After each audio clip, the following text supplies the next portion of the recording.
On va parler du Rassemblement national dans cette vidéo puisque ça y est, ils commencent à être victimes du système. Et oui, ça commence par une banque, puis ça finit par une grande association également qui commence à leur tirer un petit peu dessus. Et également, vous aurez après toute la continuité de la chose, tous les médias, etc. qui vont se mettre en branle contre le RN. Ça y est, le cirque Pinder de la censure antidémocratique eh bien, est en marche et on va en parler dans cette vidéo.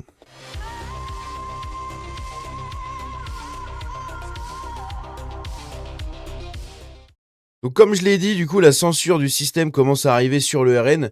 Et on a ici un extrait très intéressant de RTL où ils ont fait venir donc Daniel Ball, puisqu'en ce moment se déroule le CESE, hein, le comité je sais plus quoi, sociétal et environnemental, bon bref, un truc de branlette intellectuelle avec toutes les grosses entreprises de France, pour leur dire que en gros... Il faut voter à gauche, hein. Faut voter à gauche, faut soutenir les politiques de gauche, c'est tout ce qu'il y a dedans. Et faut soutenir la transition écologique et compagnie, bon bref, mes couilles. On a, du coup, à l'occasion de ce truc-là, l'intervention de Daniel Ball, donc c'est le président du Crédit Mutuel et président de la Fédération bancaire française, attention, c'est pas n'importe qui, et il déclare, en fait, il déclare rien, hein, c'est, bon, je me suis un peu trompé dans ce que je dis, mais il déclare rien, c'est juste qu'en fait, il est en PLS quand on lui dit, mais est-ce que vous allez financer, du coup, le RN? Il essaye de tourner en rond parce que lui, il ne veut pas financer le RN, donc je pense que ce cher monsieur vote Macron, vote au pire LR, à la limite, mais il est loin de voter RN. Et justement, la question, c'est sur les financements des partis politiques dans les campagnes, dans les élections, hein, dans les campagnes présidentielles, etc. Et vous allez voir, il est en PLS. Il est en PLS, il ne sait pas comment répondre, c'est assez ridicule. Bref, écoutons ça. Les politiques ont besoin des banques, notamment pour financer leur campagne présidentielle. Oui. Pour l'instant, Daniel Ball, aucune banque française ne veut prêter de l'argent au Rassemblement national. Est-ce que ça ne pose pas un problème démocratique? C'est un vrai sujet. C'est un problème? Oui, c'est un problème. Vous le dites, c'est un sujet démocratique aussi. Déjà, il est pas bien. In fine, dans une campagne présidentielle, c'est l'État qui finance les frais de campagne. Oui, parce que l'État rembourse les frais de campagne. S'il les rembourse. Et il y a deux conditions pour le remboursement. Que le candidat ait obtenu 5% des voix. Pour le Rassemblement national, il n'y a pas de doute. Il y avait deux grands partis qui, lors de la dernière élection... Il y a le Rassemblement national qui fait 30-35% dans les sondages. Hein, donc bon, je pense que... Ils sont largement remboursés, les trucs. Hein. Les présidentielles ne sont pas arrivés à franchir le cap des 5%. Et un deuxième sujet, c'est la validation des comptes de campagne. On oubliait ça, mais on n'oublie pas que le candidat Sarkozy, en 2017, n'a pas eu ses comptes validés et par conséquent n'a pas eu de remboursement par l'État de ses frais de campagne. Mais là, pardon. Le RN a toujours eu des comptes de campagne propres. Hein. Faites un peu de diversion. Non, je ne fais pas de diversion. Est-ce que vous pensez aujourd'hui qu'une banque française doit prêter de l'argent au Rassemblement national, qui est à 35% au premier tour dans les sondages et qui, jusqu'à preuve du contraire, a toujours eu des comptes de campagne réglo dans les campagnes? Le président Sarkozy en avait aussi, jusqu'à ce que les comptes aient été validés. Si je réponds à la question en disant que... Donc, il bégaye, hein. Il bégaye, il sait pas comment... Qu'est-ce que je dois dire? Parce que si je dis, bah non, j'ai pas envie de financer des fachos, on va me tomber dessus, c'est la fin de ma banque. Qu'est-ce que je dois dire? Ah oui, hein, c'est... En fait, on commence à voir un peu la pression populaire, puisque même si personne est dans les rues, même si personne ne bouge, même si personne ne fait rien pour l'instant, eh bien, nos opposants politiques ressentent la pression qu'on leur met.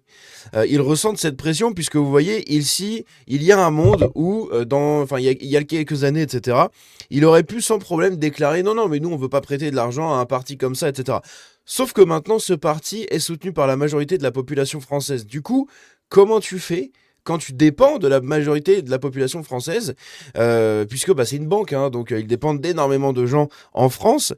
Si demain tout le monde se barre de la banque, tout le monde change, va par exemple au concurrent direct, au Crédit Agricole, comment ils vont faire là? Ils sont dans la merde. Donc il peut pas dire, lui, qu'il ne veut pas financer le RN.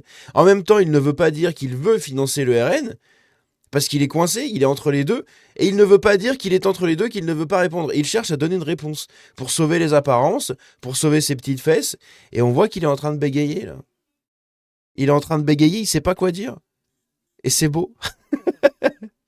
C'est une responsabilité, là, des pouvoirs publics. Le fonctionnement de la vie démocratique, le financement de la vie démocratique, in fine, c'est bien l'État qui le fait. Oui. Alors pourquoi avoir besoin d'anticiper autrement par un prêt bancaire qui est un risque très particulier? Les banques, on sait prendre les risques. Aux autres. Mais Vous prêtez aux autres.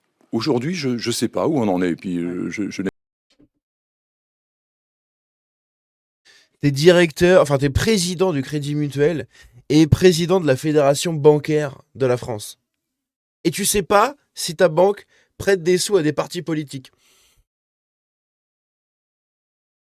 Va falloir arrêter de jouer de la flûte. Vraiment. Parce que là, ça commence à se voir et ça commence à être gênant. Ça commence à être ultra gênant.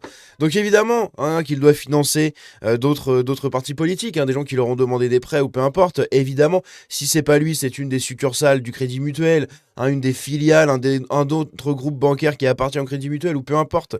Il y a forcément un financement qui est parti quelque part, mais il ne veut pas le dire. Voilà, tout simplement. Et peut-être qu'il ne finance rien, mais dire je ne sais pas, voilà.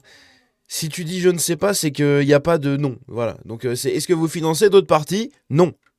Voilà, t'en finances pas, point, tu le dis. Et si tu commences à dire je sais pas, il faudrait que je regarde dans mes papiers. Arrête de nous prendre pour des cons un peu l'ami, hein. Arrête de nous prendre pour des cons. C'est incroyable. pas Donc vous d'informations. dites pas ce matin aux banques françaises, prêtez au Rassemblement national s'ils ont besoin. Je ne dis pas aujourd'hui aux banques françaises, faites des prêts pour les candidats aux élections présidentielles. Voilà, on prend des pincettes, on y va tout doucement, hein. Merde, putain, j'ai passé le truc. J'ai cliqué à côté. C'est une responsabilité là des pouvoirs publics. Le fonctionnement par un aujourd'hui aux banques françaises, faites des prêts pour les candidats aux élections présidentielles. De manière générale. Non, je dis simplement, il y a un vrai risque qui est celui soit des 5%, soit celui de la non-validation des comptes de campagne. Et ça, il faut vraiment en tenir compte. Non mais le RN fait 30-35%. Ils vont pas faire 5% aux élections là. Faut arrêter. Ça marche plus la propagande, ça marche plus. Ils vont pas du tout faire 5%. À la limite peut-être, je sais pas moi, 20-25, hein, 25, je pense peut-être même beaucoup plus, on sait jamais. Mais ils vont pas faire à peine 5. Du coup, si tu leur prêtes des sous, t'es sûr d'être remboursé. Il faut arrêter les conneries. Si t'as pas envie de leur donner, dis-le. Porte tes couilles. Hein, t'es président d'un grand groupe bancaire, mes couilles en ski. Porte tes balls un peu là. Hein, porte un peu tes coucougnettes là. Tu les poses sur la table, tu fais... Je donne pas de sous au RN, moi, messieurs, dames. Je donne pas de sous aux fachos, je donne pas de sous à des gens qui ont des politiques austères. Je ne donne pas de sous à des gens qui ont la haine de l'autre. Voilà, fais le gauchiste. Mais putain, sans déconner, c'est... Waouh. La vache, c'est lunaire. Hein. Et dans le C'est débat... un regard financier ou c'est un regard politique? Parce que vous Non, n'êtes pas allé déjeuner. Vous n'êtes pas allé au déjeuner entre le Rassemblement national et le MEDEF. On en avait parlé de ce déjeuner, vous vous rappelez, avec toutes les grandes entreprises de France, dont certains du coup du groupe de Bernard Arnault, hein, le VMH, etc. Il y avait donc le MEDEF, le mouvement des entreprises de France, qui vise du coup à faire un peu c'est du lobbying, voilà, pour protéger les grandes entreprises en France. Et pas que, hein, ils ont aussi des PME, je crois que même il y a des TPE hein, dedans. Il y a des gens qui ont leur petite TPE dedans, mais voilà, la plupart c'est des PME et des grandes entreprises, quoi, en gros. Ils ont dîné avec le Rassemblement national. Bon, apparemment, ils ont trouvé la politique économique du Rassemblement national éclatée, hein, au sol. Bon, c'est pas très étonnant quand on voit à quel point c'est très socialiste. Mais quand même, je veux dire, c'est intéressant. C'est-à-dire que ce n'est plus tabou de déjeuner avec le Rassemblement national. C'est ce que je vous avais dit à l'époque. C'est-à-dire qu'on est passé d'une époque où tout le monde avait honte et tout le monde ne voulait pas s'afficher avec eux, quand bien même tu partageais peut-être les idées politiques. Maintenant... T'as les entreprises quand même qui contrôlent un peu le sens médiatique et le sens démocratique de la France qui n'ont plus aucun tabou à aller déjeuner avec les représentants du Rassemblement national. Et ça, c'est quand même une sacrée avancée. C'est quand même vraiment une sacrée avancée.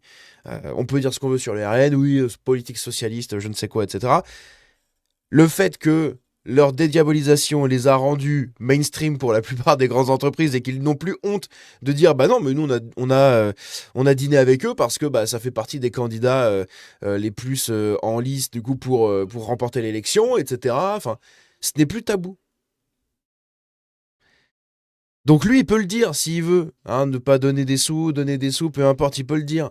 Mais voilà, en tout cas il n'a pas fait partie du MEDEF, du repas du MEDEF, et vous allez entendre sa justification, elle est ridicule. Non. Pourquoi? Tout simplement parce que je ne suis pas membre du comité exécutif du MEDEF et que la directrice générale de la Fédération bancaire française, qui elle en fait partie, Ouais. était pas libre ce jour-là. Comme par hasard. Oh, c'est vraiment pas de bol, hein. Oh là là, mince alors. Ah, c'est vraiment dommage. Le hasard fait définitivement bien les choses, hein, dis donc. Comme par hasard, le journée du repas du MEDEF avec le principal parti qui va sûrement remporter les élections en France. Comme par hasard, elle était pas là. Ah, punaise. Sacré destin, hein. Ah là là, quel coquin, le destin, hein. C'est Les voies du Seigneur sont impénétrables, messieurs, dames. tout simplement, puis je veux dire, on a des contacts avec l'ensemble de la vie politique, c'est normal, mais nous n'avons pas à nous focaliser quelque part. C'est incroyable. Franchement, c'est incroyable. J'ai jamais vu autant d'hypocrisie et de focusisme depuis très longtemps. Vraiment. On est à un niveau d'hypocrisie et de propagande extrême centriste incroyable. Mais vraiment incroyable. Le parti va faire 30-35%, en tout cas dans les sondages, et l'autre nous dit oui, mais bon, on n'est pas sûr de la victoire. Vas-y. Oh là là, au secours, mais putain, allez vous faire foutre, quoi. C'est un truc de ouf. Vraiment. Oh là là là là, vous êtes vraiment les ennemis de la France, c'est un truc de malade. Tous au bagne, là. Hein, tous au goulag, là, c'est parti. Là. C'est sans déconner, au secours. Bref, n'hésitez pas à me dire ce que vous en pensez dans les commentaires. Paix et prospérité à l'entreprise de ce cher monsieur Daniel Ball. Heureusement, je ne fais pas partie du crédit mutuel. Jamais je n'en ferai partie, hein, vu ce qu'ils ont fait à l'époque avec une partie de ma famille dans le milieu agricole. Hein, je n'en ferai pas partie. Non, merci. Bref, on se dit à la prochaine. Prenez soin de vous. Ciao.